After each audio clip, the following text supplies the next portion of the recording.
Hello friends, I'm Patty Smith. I work at Beak, and I'm sure you share my disappointment in the lack of wintry weather to usher in the holiday season.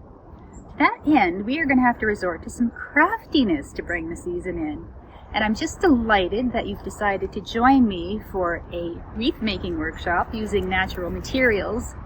This is a tradition we've been engaged in at Beak for several years now, and oh my gosh, you wouldn't believe some of the creations that have come out of these workshops. We decided we are not going to let COVID to put the kibosh on this activity this year. Making wreaths from natural materials is kind of a weirdly eye-opening experience, and it always puts me in mind of, yes, this is what I have here. My favorite cover from Calvin and Hobbes. There's treasure everywhere. You can see that our characters, Calvin and Hobbes, are digging a pit to look for treasure and are delighted with what they found. In Calvin's case, it's a worm, and I believe Hobbes has found a lovely rock. When you go out looking for patterns in plants, even the most ordinary looking weeds, the beauty just suddenly leaps out at you. I think you will agree by the end of your gathering expedition that there is treasure everywhere. This year I'm going to encourage you to make what I'm calling a story wreath. A wreath from materials all gathered from the same place. Maybe one of your favorite places. A wreath that evokes that place when you look at it. So, to show you what I mean, I'm going to take you along with me as I go to one of my favorite places to gather materials for a wreath. Let's go.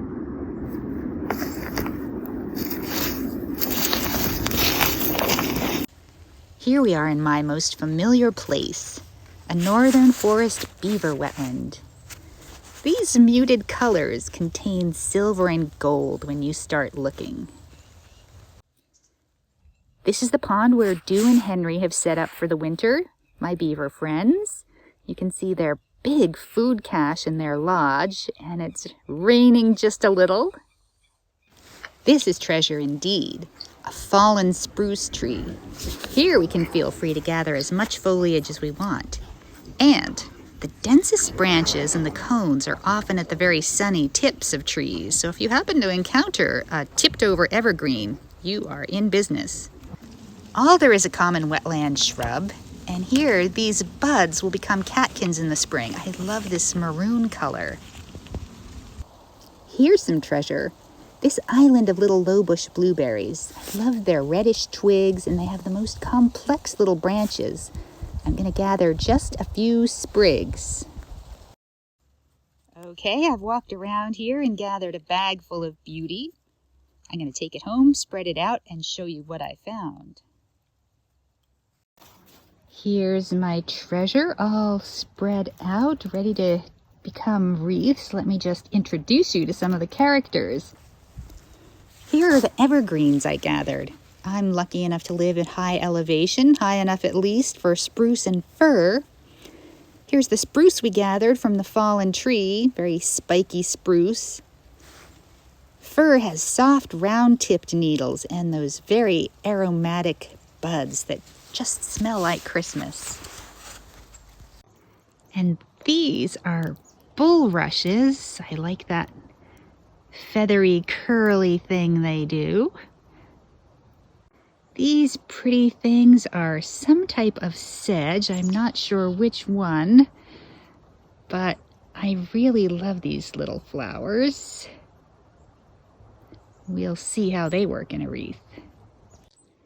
These are the flowers of steeplebush, and I was bypassing them originally because I didn't really like the color. Typically they're this sort of yellowish brown, but a lot of them were this pretty silvery color. I think they may have some kind of fungus growing on them actually.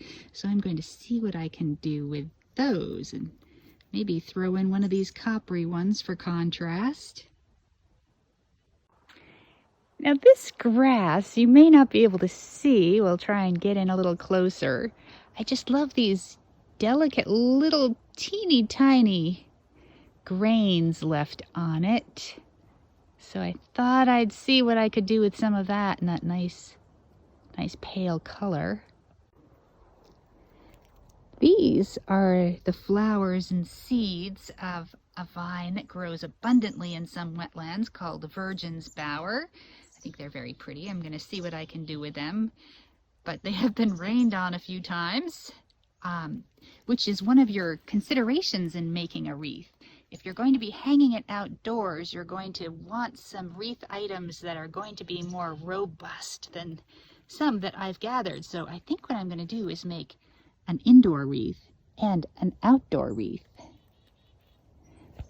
And I am just gaga for lichens. Look at these beautiful things, and they're such nice colors too. So I will try and incorporate some of these into a wreath. Now these tend to look better outdoors because they absorb water and look much fresher and plumper. So here it is, my finished story wreath, and every time I look at it, I'm going to visit that beaver pond where we went this afternoon. You can see I've managed to incorporate a lot of the treasure that I found. These blueberry bushes, this fluffy Virgin's Bower, the spirea flowers and lichen, even little purple alders up here. So I had a lot of fun making this. I hope you guys have a great time making your own wreaths. Stay tuned for the how to make a wreath frame video.